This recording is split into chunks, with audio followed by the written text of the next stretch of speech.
दोस्तों, महाराष्ट्र देश में सबसे ज़्यादा इकोनॉमिकली एक्टिव स्टेट है। हमारे देश के अगर आप हाईएस्ट जीडीपी वाले स्टेट्स की लिस्ट देखो तो महाराष्ट्र और सेकंड टॉप स्टेट के अंदर 35% ऑफ अमाउंट का डिफरेंस है, जबकि अगर आप सेकंड और थर्ड स्टेट को कंपेयर करो तो सिर्फ 8% का डिफरेंस है। इसके कारण आप ये समझ सकते हो कि महाराष्ट्र कितना ज़्यादा इंपॉर्टेंट है हमारे देश के फंक्शनिंग के लिए। और इसी के लिए कई सारे ऐसे मेगा प्रोजेक्ट्स हैं जो स्टेट के लिए प्लान्ड है, और मैं इनमें से सारे प्रोजेक्ट्स कवर नहीं कर पाऊंगा। तो जितने मुझे इंपॉर्टेंट लगते हैं उतने आपको इस वीडियो में देखने मिलेंगे, और बाकी एक पूरी लिस्ट आपको वीडियो के अंत में ज़रूर मिल जाएगी। तो चलिए शुरू करते हैं।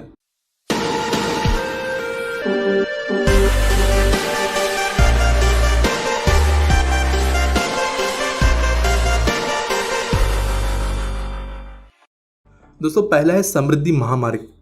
पूरे देश में सबसे पहला एक्सप्रेसवे मुंबई और पुणे के बीच में बना था, और आज 40,000 से ज्यादा व्हीकल्स इस 94 किलोमीटर लंबे एक्सप्रेसवे पर चलती है। और इसी तरह मुंबई और नागपुर के बीच में एक 8 लेन का 701 किलोमीटर लंबा बड़ा एक्सप्रेसवे प्लान किया गया है, और इसका कंस्ट्रक्शन बहुत ही ज्यादा तेजी से जारी है। दोस्तों, इस एक्सप्रेसवे की टोटल अमाउंट 46,000 करोड़ रुपीस है, और 2018 में इसका ग्राउंड वर्क शुरू हुआ था। और आज की अगर बात करें तो 45% काम कंप्लीट हो चुका है, जबकि 86% लैंड एक्वायर्ड है। इसमें उम्मीद यह है कि 2021 के मिड तक इगतपुरी और नागपुर के बीच वाला सेकेंड फेज पब्लिक के लिए ओपन कर दिया जाएगा, जबकि नासिक और थाने के बीच वाला स्ट्रेच जो काफी अर्बनाइज्ड है उसका काम कुछ महीने बाद में कंप्लीट हो जाएगा, पहले फेज के खुलने के बाद में। इस एक्सप्रेस के साथ साथ कुछ इकोनॉमिक कॉरिडोर्स और स्मार्ट सिटीज भी प्लान की गई है, जो इस इलाके में रहने वाले लोगों के इकोनॉमिक डेवलपमेंट में उनको बहुत ज्यादा मदद करेगी। अगला है नवी मुंबई इंटरनेशनल एयरपोर्ट। दोस्तों, मुंबई का current Chhatrapati Shivaji Maharaj international airport देश के one of the smallest airports in terms of size versus capacity में आता है। यानी इसके पास लैंड एरिया ज्यादा बड़ा नहीं है, लेकिन फिर भी इसमें आने वाले प्लेन्स की संख्या बहुत ज्यादा है। अगर आप देखें तो दिल्ली की इंदिरा गांधी इंटरनेशनल एयरपोर्ट से ये आधे से भी छोटा है, लेकिन फिर भी इसके पास वर्ल्ड रिकॉर्ड है एक दिन में सबसे ज्यादा फ्लाइट्स होल्ड करने का, जो 1002 फ्लाइट्स का है। इसके पहले वाला रिकॉर्ड जो 982 फ्लाइट्स का था वो भी मुंबई के पास था, जबकि तीसरी रिकॉर्ड लंदन के पास है। इसके कारण आप ये समझ सकते हो कि मुंबई एयरपोर्ट आज का जो है वो बहुत ही ज़्यादा स्ट्रेस्ड आउट एयरपोर्ट है इसकी कैपेसिटी के हिसाब से। इसी को दूर करने के लिए नवी मुंबई, जो मुंबई की सैटेलाइट सिटी है, वहां पर ये एयरपोर्ट प्लान किया गया है। इस एयरपोर्ट की capacity 90 million passengers per annum की होगी। 2 रनवेज जो पैरेलल होंगे और इसके कारण एक साथ यूज हो पाएंगे यहाँ पर बनाए जा रहे हैं। 2 कार्गो टर्मिनल, एक इंटरनेशनल और एक डोमेस्टिक, 3 प्लेन हैंगर्स, एक फ्यूल फार्म, ये सब कुछ इस एयरपोर्ट के लिए प्लान है। इस एयरपोर्ट को फ्यूचर में एक्सप्रेसवे और मेट्रो दोनों की कनेक्टिविटी प्रोवाइड की जाएगी। दरअसल दोस्तों, ये एयरपोर्ट अब तक खुल जाना चाहिए था, लेकिन इस एयरपोर्ट के सामने दिक्कत ऐसी आती है कि यहाँ पर बहुत तेजी से काम शुरू होता है, लेकिन फिर किसी कोर्ट पिटीशन के चलते ये इसका काम रुक दिया जाता है। इसके बाद में इस एयरपोर्ट के स्टेक में 79% NMIA बॉडी का है, जबकि बाकी सिडको का है। इसके कारण दोनों बॉडीज में भी अगर कोई क्लैशेस होते हैं तो उसके बाद में इस एयरपोर्ट काम रुक जाता है। इसलिए ये प्रोजेक्ट हिचकोले खाते हुए अपना काम कंप्लीट कर रहा है। उम्मीद करते हैं ये टाइम पे जो इसकी अगली डेडलाइन है 2022 की, उस टाइम पे पहली फ्लाइट्स इस एयरपोर्ट से हमें देखने के लिए मिलेंगी। अगला प्रोजेक्ट है मुंबई कोस्टल रोड। दोस्तों, मैं एक डेडिकेटेड वीडियो बना चुका हूँ इस प्रोजेक्ट पे। शॉर्ट में समझाओ तो 29.9 किलोमीटर लंबा ये रोड मुंबई के एक वेस्टर्न कोस्ट से होता हुआ गुजरेगा। इसके अंदर एक टनल, एक बहुत एडवांस इंटरचेंज, एक लंबा सी लिंक, ये सारी चीज़ें मौजूद होंगी।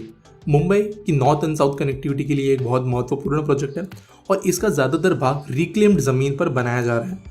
ये एक ऐसा प्रोजेक्ट है मुंबई में जिसका काम अभी बहुत ज़्यादा तेज़ी से जारी है, और 2023 तक इसका पहला फेज लोगों के लिए खोल दिया जाएगा, ऐसी उम्मीद हम कर सकते हैं। अगला है बुलेट ट्रेन प्रोजेक्ट। दोस्तों, मुंबई और अहमदाबाद के बीच में बन रही बुलेट ट्रेन हमारे देश में अनाउंस की गई पहली हाई स्पीड रेलवे प्रोजेक्ट थी। फिलहाल इस प्रोजेक्ट की अगर बात करें तो 2028 तक इसकी डेडलाइन शिफ्ट कर दी गई है, क्योंकि लैंड एक्विजिशन के लिए काफी दिक्कतें आ रही है। मैंने time the time infra news में बुलेट ट्रेन के अपडेट्स कवर किए हैं आपसे, तो आप समझ सकते हो कि किस तरीके से इस प्रोजेक्ट का प्रोग्रेस हो रहा है। लेकिन फिर भी NHSRCL ने इस प्रोजेक्ट के ऊपर की उम्मीद छोड़ी नहीं है, और अपने पूरे प्रयास इस प्रोजेक्ट के पीछे वो लगा रही है। तो उम्मीद करते हैं ये प्रोजेक्ट टाइम पर कंप्लीट होगा। अगला है MTHL या Mumbai trans harbour link road. दोस्तों, ये इंडिया का सबसे लंबा सी ब्रिज होने वाला है। 21.8 किलोमीटर लंबा MTHL मुंबई के सेवरी और नवी मुंबई के चिरले इलाके को जोड़ेगा। इस प्रोजेक्ट का काम फिलहाल टाटा और L&T दोनों मिलकर कर रहे हैं। ये मुंबई और नवी मुंबई के बीच में बनने वाला तीसरा सी ब्रिज होगा,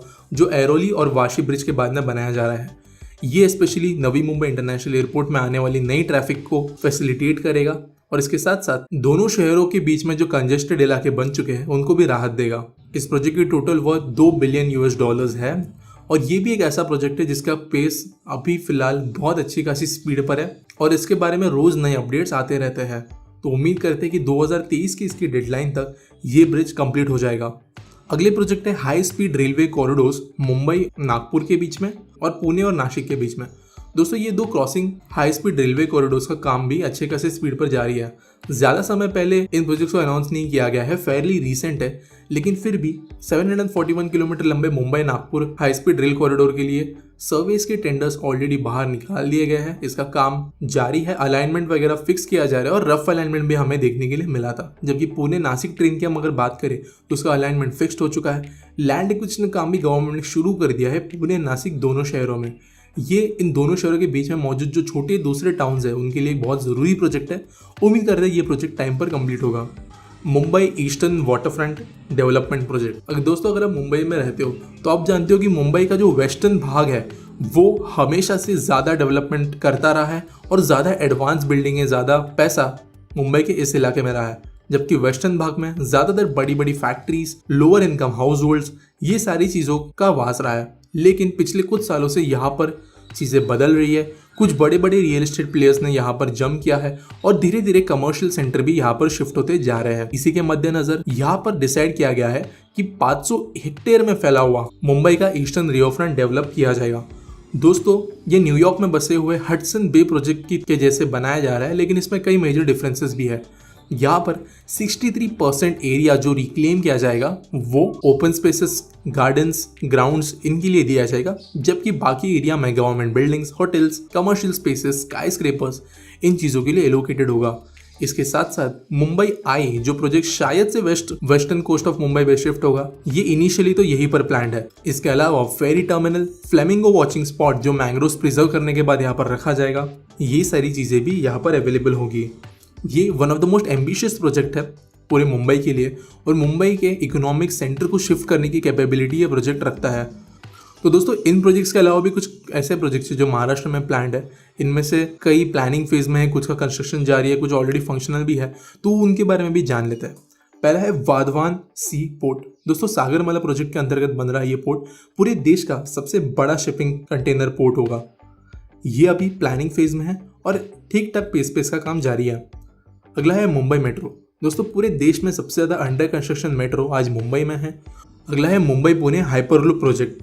दोस्तों इस प्रोजेक्ट के बारे में हम में से ज़्यादातर लोगों ने सुना है और इसका काम थोड़ा फिलहाल अप एंड डाउन चल रहा है।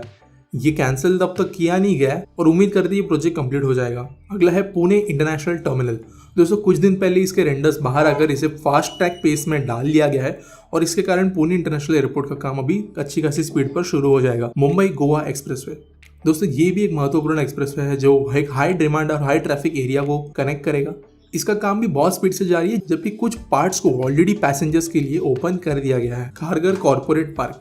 दोस्तों नवी मुंबई में बसे हुए खारघर एरिया में यहाँ पर एक बहुत बड़ी जमीन एक डेवलप्ड बिजनेस डिस्ट्रिक्ट को बनाने के लिए छोड़ दी गई थी और अभी यहाँ पर एक्चुअल में बिजनेस पार्क बनाने का काम जल्दी शुरू होगा। Aramco refinery Konkan. दोस्तों सऊदी अरामको दुनिया की सबसे ज़्यादा वैल्यूएबल कंपनी है जो लिस्टेड नहीं है और इसका वैल्यूएशन आज एप्पल से भी ज़्यादा है। इन्होंने डिसाइड किया कि महाराष्ट्र के कोंकण इलाके में समुद्र के पास कहीं पे तो ये 3 लाख करोड़ रुपए की इन्वेस्टमेंट से उनकी अब तक की सबसे बड़ी रिफाइनरी बनाएंगे। अगला है पुणे रिंग रोड जो पुणे की ट्रैफिक को राहत देगा। और एक सिटी जो औरंगाबाद में बन रही एक स्मार्ट इंडस्ट्रियल टाउनशिप है और इसमें कुछ प्लांट्स ऑलरेडी फंक्शनल है, जबकि 150 से ज़्यादा कंपनीज अप्लाई कर चुकी है जिसमें कई बड़े नाम शामिल है। इसके अलावा Pune metro, Nagpur metro expansion, Nagpur airport expansion, maglev train जो मुंबई और नवी मुंबई के बीच में प्रपोज की गई है, Latur coach factory, Mumbai monorail expansion till Ghatkopar, नदी जोड़ प्रकल्प या फिर तापी रिजुविनेशन प्रोजेक्ट जो जलगांव डिस्ट्रिक्ट में एक ऐसा प्रोजेक्ट है जो यहाँ की वाटर शॉर्टेज को सॉल्व करेगा। इसके अलावा मिहान कार्गो प्रोजेक्ट जो एशिया का सबसे बड़ा कार्गो हब बनेगा। तो दोस्तों ये रहे कुछ प्रोजेक्ट्स जो महाराष्ट्र में चल रहे हैं। उम्मीद करते हैं इनमें से ज़्यादातर प्रोजेक्ट्स अपने टाइम पर कंप्लीट होंगे और लोगों को इसका फायदा भी होगा, साथ साथ देश की इकोनॉमिक एक्टिविटी में यहाँ के कॉन्ट्रीब्यूशंस में और बढ़त आएगी। तो वीडियो पसंद आए तो लाइक शेयर सब्सक्राइब करना मत भूलना और मिलेंगे अगले वीडियो में।